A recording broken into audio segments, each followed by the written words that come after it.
C'est un art extrêmement riche parce qu'il y a une grande diversité de peuples qui ont développé des concepts, des esthétiques très différentes les unes des autres. Et chaque peuple a développé ses propres approches, ses propres lignes esthétiques et tout ça. Donc, quand vous voyez une statuette Baoulé, une statuette Sénophore, une statuette Lopi, vous ne pouvez pas vous tromper. Et vous, si vous allez chercher, vous allez comprendre pourquoi ils font comme ça. Ça, c'est traditionnel, ça se transmet de génération en génération.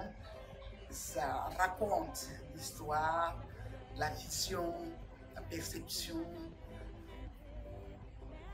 Ça, c'est l'art traditionnel. C'est quand on est de cette culture-là qu'on reçoit cette forme d'initiation. Le contemporain, pour moi, c'est le panafricain.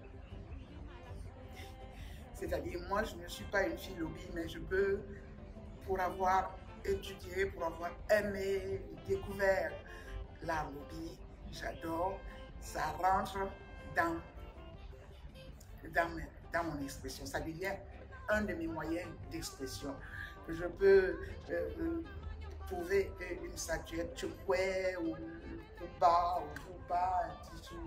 Vous voyez, par exemple, un tissage comme celui-là, avec de la fibre raciale, tout simplement. C'est magnifique. Je peux regarder ça et ça peut intervenir dans ma création contemporaine. C'est-à-dire, tout ce qui est contemporain peut introduire l'ensemble de la photo. Pour moi, c'est ça qui est contemporain. De pouvoir être un Ashanti et porter fièrement un tissu bamileke. Voilà, pouvoir être je ne sais pas, un mandingue, un malinké, et pouvoir aimer, par exemple, les statues de femmes et pouvoir s'en nourrir et s'exprimer à travers elles. Ça, c'est très contemporain. C'est ce que nous vivons aujourd'hui parce que nous essayons de bâtir le continent, y compris ces diasporas.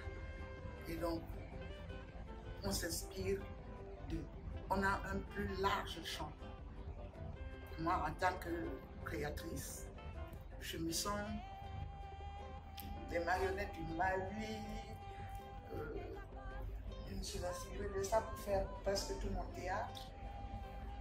Et je n'ai aucun scrupule, je me sens, parce que je suis trempée dedans. J'ai aimé, j'ai cherché, j'ai trouvé. J'ai une grande collection d'objets de toute l'Afrique qui m'ont appris à poser le regard d'une autre manière. C'est pour ça que mon école s'appelle l'école du regard. Et c'est à partir de ça que je forme les jeunes.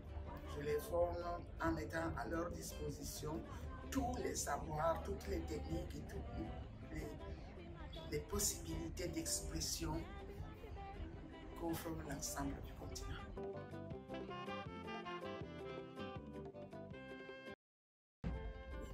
Pour moi, c'est ce qui est panafricain qui est moderne en Afrique.